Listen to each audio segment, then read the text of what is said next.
Amy Lynn Bradley was 23 years old when she vanished from a cruise ship in the early hours of March 24, 1998. She was traveling with her parents and younger brother aboard the Rhapsody of the Seas, a Royal Caribbean cruise liner en route from Aruba to Curaçao. The Bradleys were on what was meant to be a relaxing Caribbean vacation.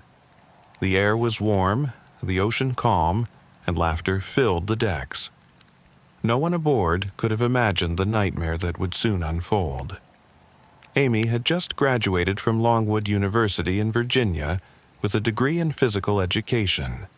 She was athletic, outgoing, and independent. She'd recently accepted a job with a computer consulting firm and was scheduled to start shortly after returning home. According to her family, she was excited about her future and was not the type of person to vanish willingly. She had plans. She had direction. On the evening of March 23rd, the family attended a formal dinner.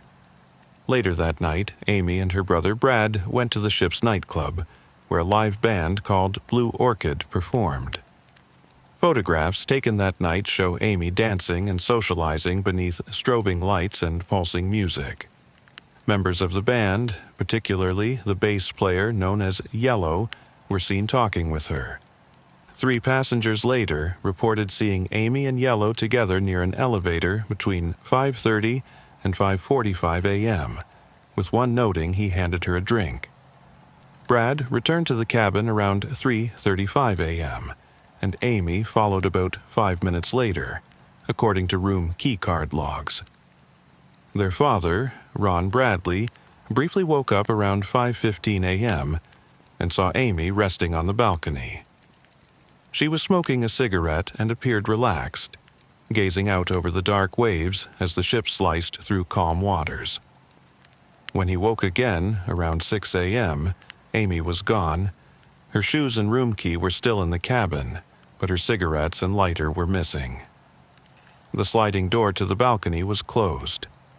The family immediately reported Amy missing to ship staff, but by then the Rhapsody of the Seas had already docked in Curaçao. The Bradleys begged crew members to keep passengers from disembarking and to make an announcement about Amy. Their requests were denied. Instead, disembarkation continued, and with it, a possible chance to intervene slipped away. The cruise line conducted a search, but no trace of Amy was found on board. The FBI was contacted and later boarded the ship to investigate. Witness reports began to surface. Some passengers said they saw Amy that morning around 6:30 a.m. near the elevators.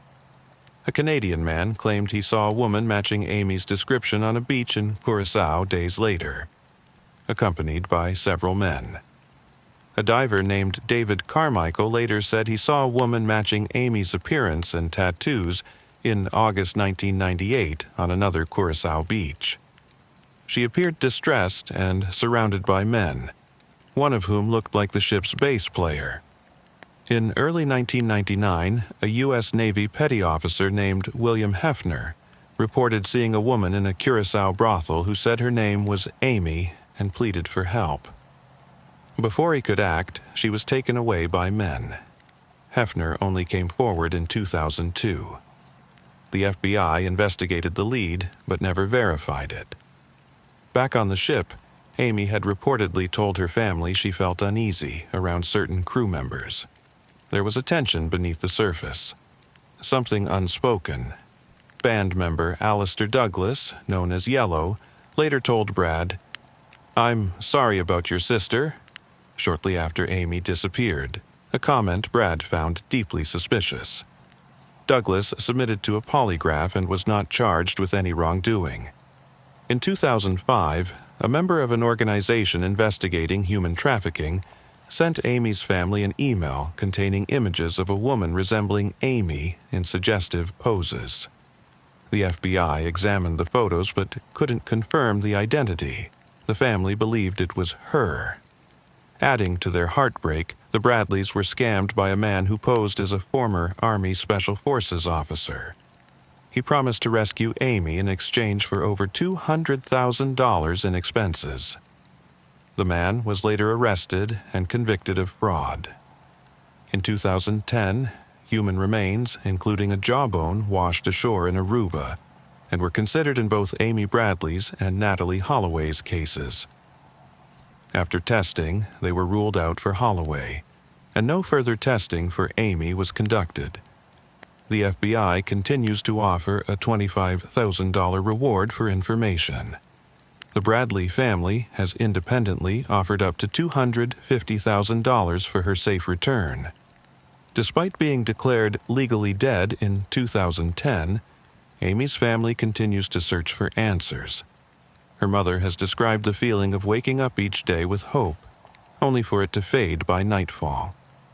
In July 2025, a Netflix docuseries titled "Amy Bradley is Missing" reignited public interest. The series featured never-before-seen interviews and explored witness accounts that had not been fully investigated. Yet, even with renewed attention, the case remains unsolved. Amy Lynn Bradley boarded Rhapsody of the Seas with her family in 1998. She was never seen again,